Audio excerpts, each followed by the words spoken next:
Hey everybody! In this video we are going to talk about lines and planes in space. So let me remind you what you know about lines from 2 dimensions, and then we'll kind of expand that idea into 3 dimensions. We'll also mentioning vectors because that's going to play a part in our 3D lines. So in 2 dimensions, remember what you needed to be able to draw a line. You needed a point and then another point. The second point could be found by using the slope. So if I knew I'm starting here and then I need a slope to tell me how to get to my next point, that's enough information to draw a line. In 3D, the same idea is happening, but I can't just say I need a slope where I rise and run, like in 2 dimensions. I need a little bit more information about which direction I'm going from the starting point. So that direction is actually going to be given in terms of a vector. So if I know that's my starting point, and then I need to go in the direction of, let's use a color here, this vector, okay, I'll call that V, then that's enough information to know that my line goes through this point and it's in the direction of V. And so that would be my line. I'll call that L. Over here, this one's a line as well. So the way we're going to write the equation for a line in space in 3D like this is we're going to use this starting point and this direction vector. So the starting point can be written in terms of another vector. If I say that I'm starting at the origin and then my vector terminates here, let's go ahead and call that R0. Okay, that's my vector that goes to my starting point. Then I have this direction vector, and that's going to be from here where my R0 was at, and then the direction I need to go. And then think about what you know about adding 2 vectors. Let's draw that. If I put the tail of one vector onto the head of the other vector, then I can add them by going from the tail of the first vector to the head of the second vector. And so my drawing's not very straight, but pretend that this vector went straight here to this head of the vector V. And I'm going to go ahead and call that R. So what I'm getting at is that this blue line in space can actually be written in terms of this vector R for all values of scalar multiples of V. Okay, so let me explain that. Let's say that this V, right now, let's just say it's length 1. Well, if it was length, let's go 2, let's draw that. So let's say that length 2, let me just sort of double my drawing here. Maybe this right here is 2V. Okay, so it's twice as long as V was. Well, if I know my line needs to still go through that starting point, but still in this direction, and I just consider 2V, then I can now say that this is the sum, or this is R. Let's erase this first one. And I can keep doing this. And let's add one more just so you can see where I'm going with it. How about I go in the direction of negative V? Okay, so I have the sum of R0 plus negative V. That would be this vector here. And so if I just take every multiple of V, the direction vector, and I just take all of them, 2V, 3V, 4V, and then consider things like 1/2 V, 1/3 V, 2.5 V, negative 2V. Every scalar multiple of V, I will end up getting every single point on this line. I could do this forever and get all the points that creates a line. So that's the idea behind this line in space. So let me give you the equation for it. So we have a vector equation of a line. So our vector equation, and this is for a line, and we need to know some things just like we did in 2D. I needed a starting point, and in this case a direction. So vector equation for a line, we're going to say through our starting point is going to be, I'm going to just denote it as P0, and it has coordinates x0, y0, z0. So So that's my starting point. That's like this right here. Okay. So my vector equation for a line through this point, and then I need also a direction. So in the direction, or you know what? Let's be even more precise or concise with how we write this. We could just say parallel to. So parallel to V.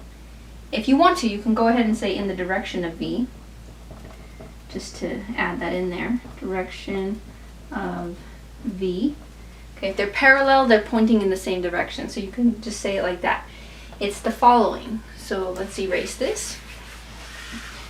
We can write it as the resultant vector when we added. So the line, this blue line L, can be written as this red resultant vector. So this is, okay, is R, which is a vector. I'm going to call it R of t, and I'll explain what t is, which is equal to R naught plus t times v.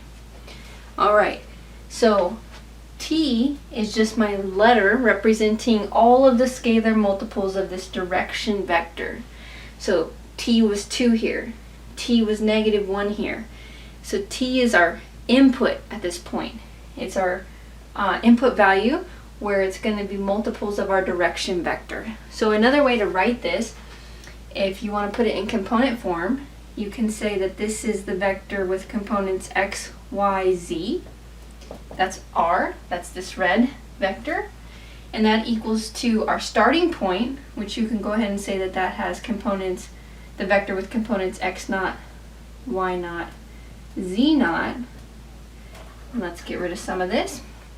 Plus t times the vector with components of the v vector, which we'll just go ahead and say that's v1, v2, v3.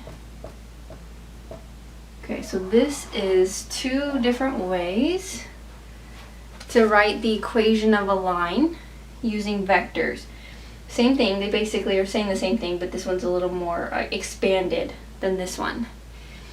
I'm going to give you another way to talk about lines in space. It's going to be the parametric form of a line. So let's go through that real quick. So the parametric equations, and we actually have 3 of them. I'm going to go ahead and erase this drawing. We have 3 of them, so that's why I'm writing equations for a line. This is assuming you have this information, a starting point and a direction. Then you break this apart into the 3 components of a vector. So notice this equation of a line equals this vector r, or this vector x, y, z. So in this parametric form, you break it apart into x, y, and z. So x equals the starting x point, or x value, plus the direction times t for just that x component. So x naught plus t times v1. And then let's get rid of this real quick. Y, same idea. The initial y value plus the direction you're going in the y direction, v2 here, t times v2. And then last, z is the z starting point, or z naught, plus t times this z component.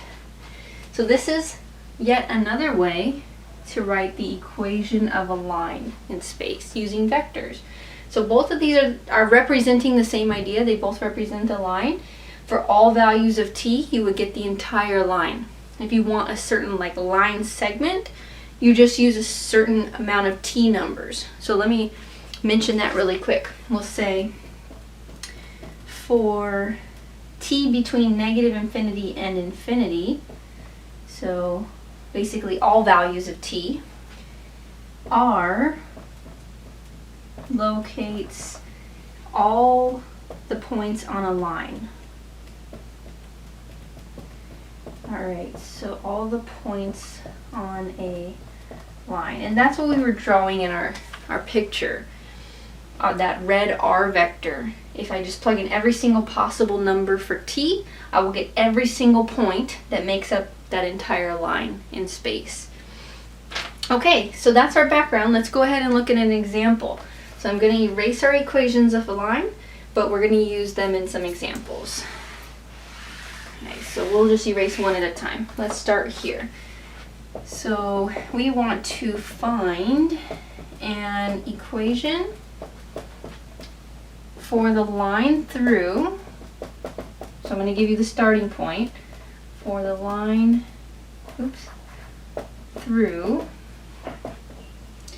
and we have the point -2, 0, 4, and it's going to be parallel to V, which is 2I plus 4J minus 2K. All right, now we're going to write this a few different ways. We weren't told how to write it, so we can just choose, and I'll do both, the parametric form and then our other vector equation form. Notice we are given everything we need to find an equation of a line. We're given a starting point and we're given a direction. That's all you need. So in this case, we can go right into plugging in our values. And so we have that our equation of a line looks like R equal to, and you could say R of t. Actually, let's add that in there. The starting vector through our initial point, so that's going to be the vector with components -2, 0, 4. Notice all I did was change this point to a vector ending at that point, plus the scalar multiples of the direction vector. So t times 2, 4, -2, that vector. This is it. I can leave it like this, and this is the answer. This is the equation of a line through that point in that direction. But I'm going to go ahead and show you the other ways to write it, just in case you want to expand this out. So we can also go ahead and just expand this, but keep the component form of our vector. If I take t times each of these components and then add them correspondingly to the first vector, I get -2 plus t times 2, so 2t. And that's the x component. 0 plus t times 4, so 4t. That's the y component. And then 4 plus t times -2, so 4 minus 2t. And we can write our answer like that. Okay? And yet another way. Or we can put it in parametric form. So the x component, we've actually already done the work for it. It was the initial starting x value plus t times this direction x value. But we already wrote it right here. So x equals -2 plus 2t. And then y, we already did it. It was 0 plus t times 4. So y equals 4t, and z equals 4 minus 2t. Okay. So all three of these are correct, just different ways to write our equation of a line using vectors. All right, let's take a look at another example now. So for this next one, let's see, we are going to parameterize the line segment. So parameterize the line segment,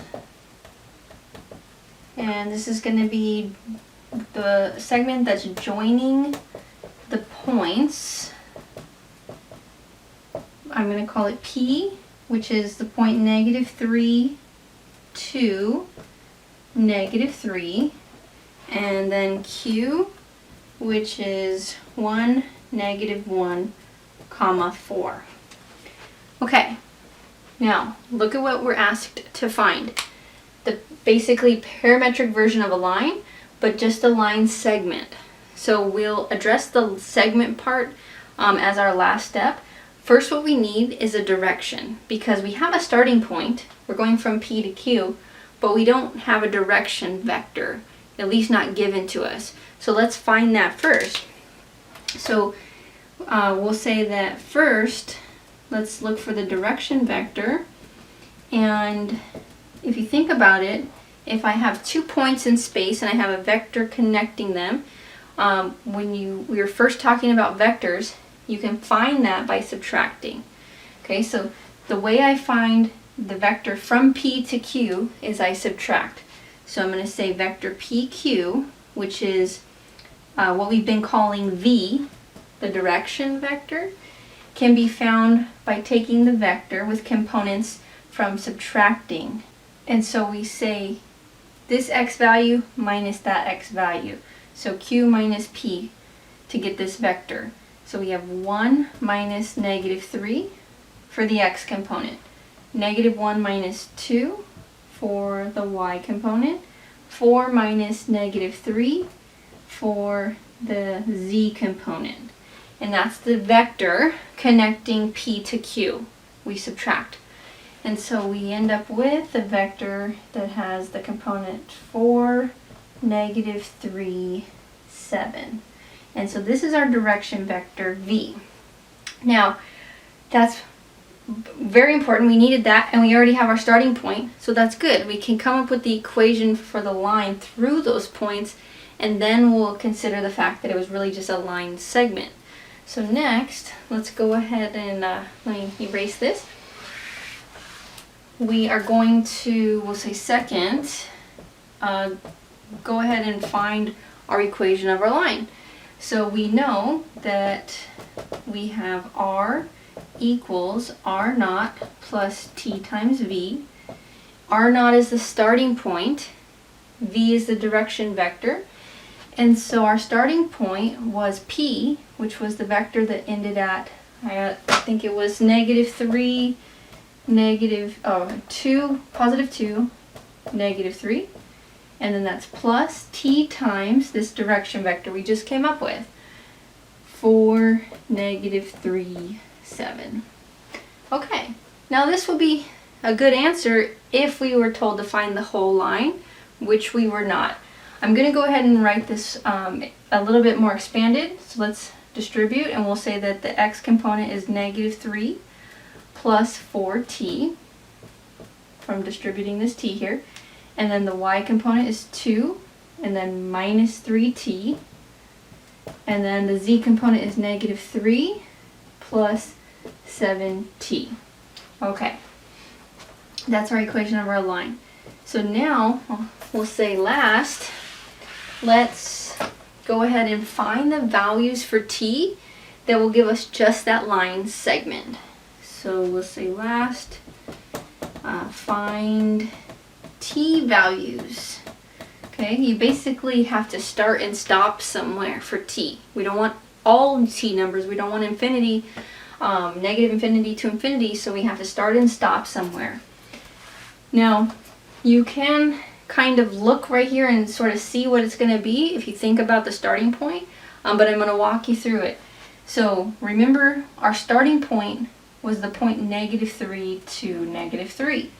So if you think about it, if I write this in the parametric form, this is x equals negative 3 plus 4t. If I know my very starting point, where I want to start my line segment, was when x was negative 3, if you think about that, negative 3 equals negative 3 plus 4t. If you solve for t, what are you going to get? Add 3 to both sides, you're going to get 0 equals 4t, meaning that t was 0. And you can do this for the y component and the z component, and you're just going to get 0 for all of them because the initial value for t was 0. But I was saying, if you just kind of look here, oh, there's a missing equal sign back here. If you kind of just look, if all the t's, the terms with the t in them were gone, if t was 0, if I cover those all up, notice your values, it's your starting point. Okay, so t is 0. Again, you can plug in for y and z. Also, you're going to get t is 0. So our line segment starts when t is 0. So start when t is 0. That's going to get you to the point P. Well, where do we stop? Let's go ahead and think about x again. Okay, if x equals negative 3 plus 4t, and I'm just focusing on x, but you can do this for y or z. I know I needed to stop at the point Q, and Q, let's see, was 1 negative, let's write that back down. Q was 1 negative 1 4, I think. Yeah, okay. 1, negative 1, 4. So let's plug in a 1 for x. 1 equals negative 3 plus 4t. And what happens when we solve? If I add 3 to both sides, I get 4 equals 4t. Solve for t. T is 1. You can do this again for y and z, and you're going to get t is 1 2 more times. And so we stop when t is 1. And you can double check. If you think you did this wrong or you didn't get it right or something messed up, you can plug in 0 for all the t's, and you should get negative 3 to negative 3, the starting point. And if you plug in 1 for t, you're going to get, let's just do this part. If we plug in 1 for t, 1 here, this is going to be negative 1. Oh, sorry, positive 1. If I plug in 1 here for t, that's going to be negative 1. And plug in t is 1 here, that's 7 minus 3, that's 4. Exactly where we should end. So my final answer, I have to actually put this all together because the question said write this as a parametric equations or find the parameterization of this line, so I have to write it like that to include the t values. So my final answer would actually look like x equals negative 3 plus 4t, y equals positive 2 minus 3t, z equals negative 3 plus 7t, and t is between 0 and 1. So I have to mention that, okay? You can actually officially put the equal bars there. And that would be the parameterization of this line. You have to say something about t. Even if it was the whole line, if it didn't say line segment, you would just say t is from negative infinity to infinity. Okay, now let me give you this example's done, but let me break apart the equation for our line. Just so when you're doing like application type problems, it's going to be a little bit more meaningful, and you'll see why in just a second. So we're good with that. Okay, so we have our vector equation for a line, and so think about it like this. If I were to have my points on a line represent something, like maybe a particle moving in a straight line. So I'm going to say it like this. The position of a particle moving along a straight line path. Along a straight line path. Okay, so we have an equation for that. Let's erase this. We can say r of t, same thing we've been saying for the equation of a line. Our starting point, the vector representing that, still true, plus t times, and now I'm going to break this apart, t times the magnitude of v times v divided by its magnitude. Alright, so very similar to what we've seen before, but if you think about what this would represent, if this was a particle moving, this is its initial position. This is its starting point. So initial position of the particle, where it starts. In this case, t would represent something like time. As time passes, this particle is moving along this path. And so that would be like your input. Now this part here, hopefully this looks somewhat familiar if you remember what we were learning about how to break apart vectors. This is the magnitude of the vector, or the length. This is its direction because this is a unit vector. So real quick reminder, when you take a vector and you divide it by its own magnitude, that turns it into a unit vector of length 1. When we do that, this represents direction. So this is telling you which way this particle is moving. And in this case, this magnitude or length would actually represent speed, the speed of the particle.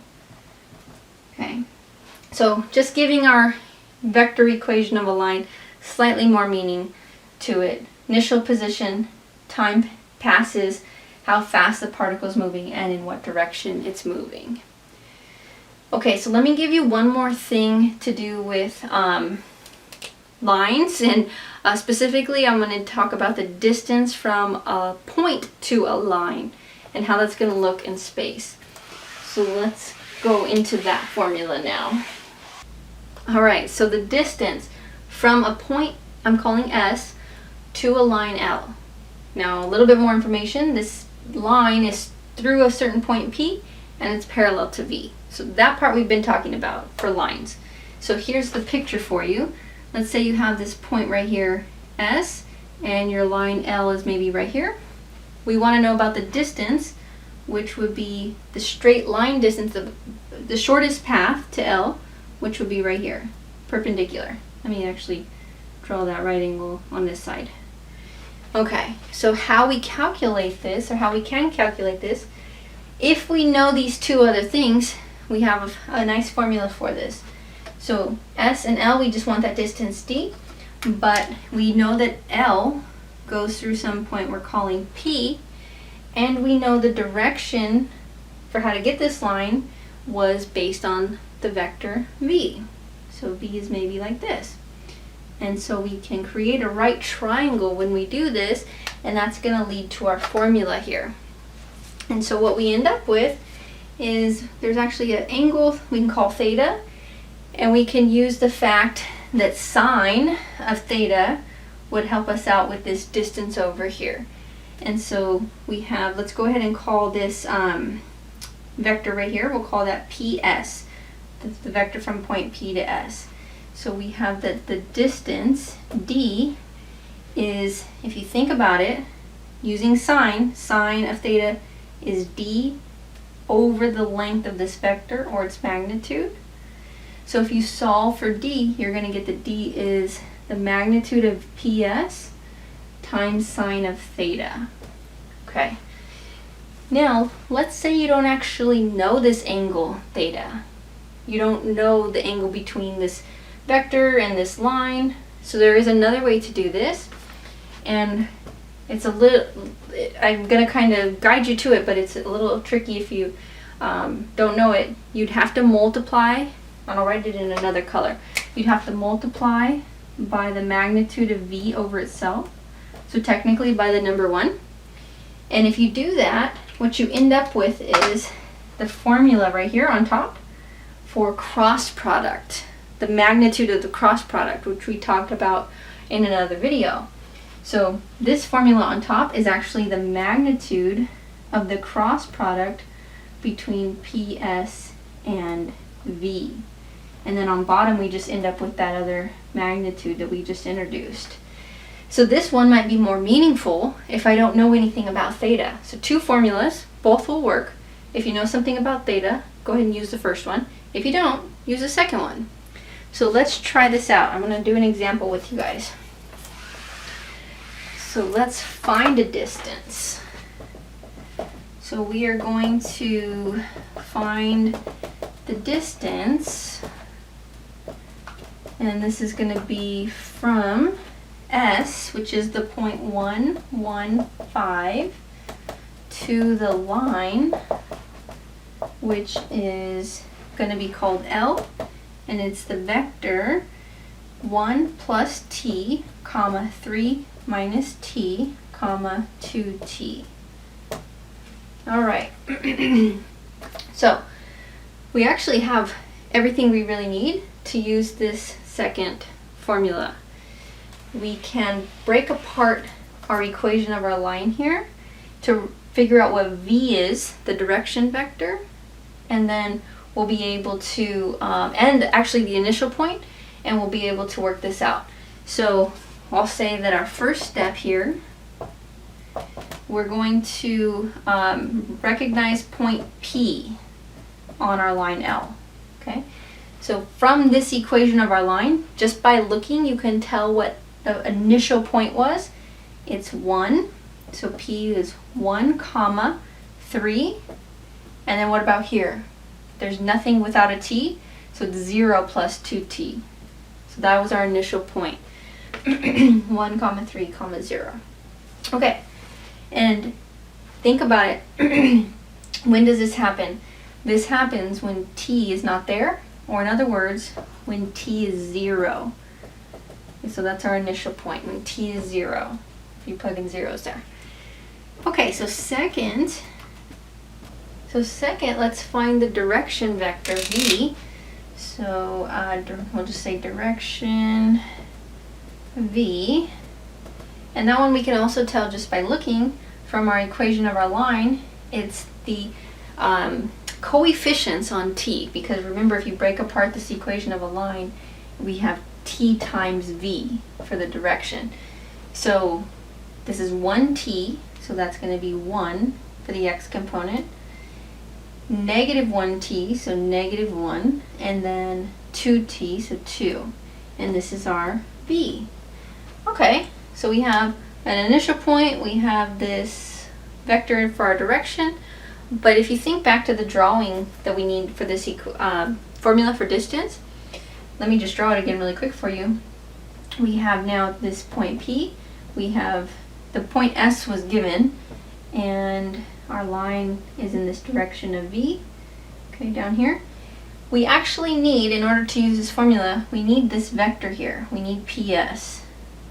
And so we still haven't found that, but it's going to be our third step. So our vector PS, I'll write this formula down again when we need it. Let's get this out of the way. So third, find PS. And so for PS, we basically need the vector from point P to point S, so we're going to subtract. So PS, this vector, is going to have the x component where we go, remember, from P to S, so subtract S minus P. So 1 minus 1, I'll go ahead and write that out. For the y component, 1 minus 3. And then for the z component, 5 minus 0. And so we end up with the vector with components 0, negative 2, 5. Okay, now we need to go into our formula, which required cross product. So let's go calculate that, and we're going to use our 3 by 3 matrix to do so. Because the formula, let me just write down the numerator again, it had the cross product of PS with V, the magnitude of that. We have to find this cross product using our formula for that, which is our 3 by 3 matrix and its determinant. So this is just the cross product. This is not the magnitude yet. Now remember how this works? Our row 1 is ijk. Our row 2 is the first vector. So 0, negative 2, 5. And then our third row is this vector v. So 1, negative 1, 2. And then our determinant here, we break this apart into 3 2 by 2 matrices.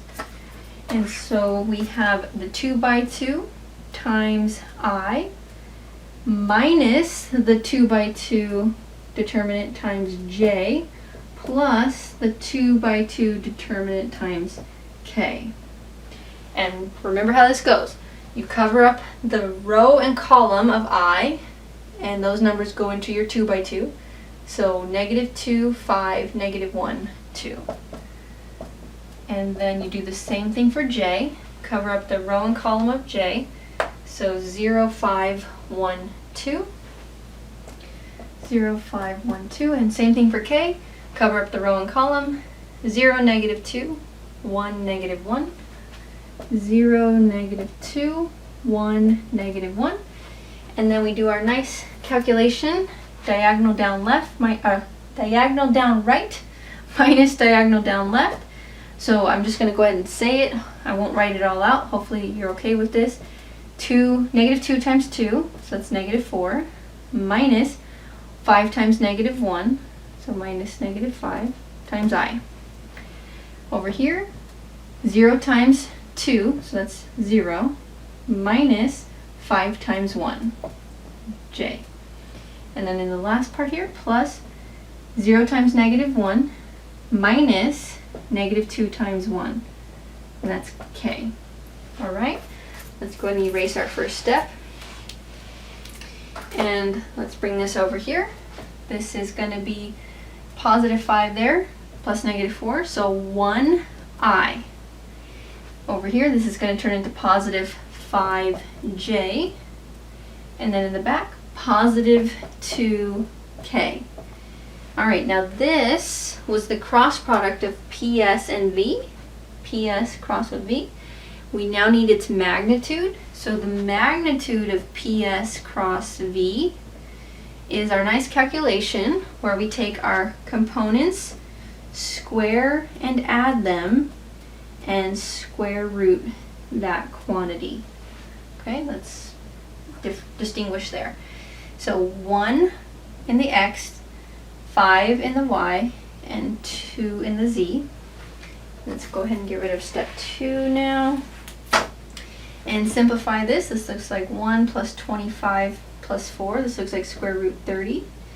Okay, so from our formula for distance, this is the numerator. This was our numerator, and then we have to divide by the magnitude of v. That was the denominator from the formula. So I think we are on our third step. We'll call this the last one because there's only going to be 4 things to do here. Magnitude of v, because that's what we need to divide by. So this one's going to be nice and simple. Square root of the components of v squared and added together. And let's go back and figure out what was v. V was right here. So 1, negative 1, 2. Okay, so this is 1 plus 1 plus 4. This is square root 6. All right, we got there. So let's put it all together. Our distance from our point S to our line was the magnitude of PS crossed with V divided by the magnitude of V, and we just found both of those numbers. So the numerator was square root 30, the denominator was square root 6. So you can go ahead and divide these out because they're both square roots. So this is square root 5. Final answer. And however many units we're measuring in, you would say that's how far we are away from that line. Okay, so that's it for this one. We're going to continue talking about this section, but we'll save it for the next video, and in that video we'll talk about planes in space. This was pretty much all about lines, so next we'll talk about planes. See you soon.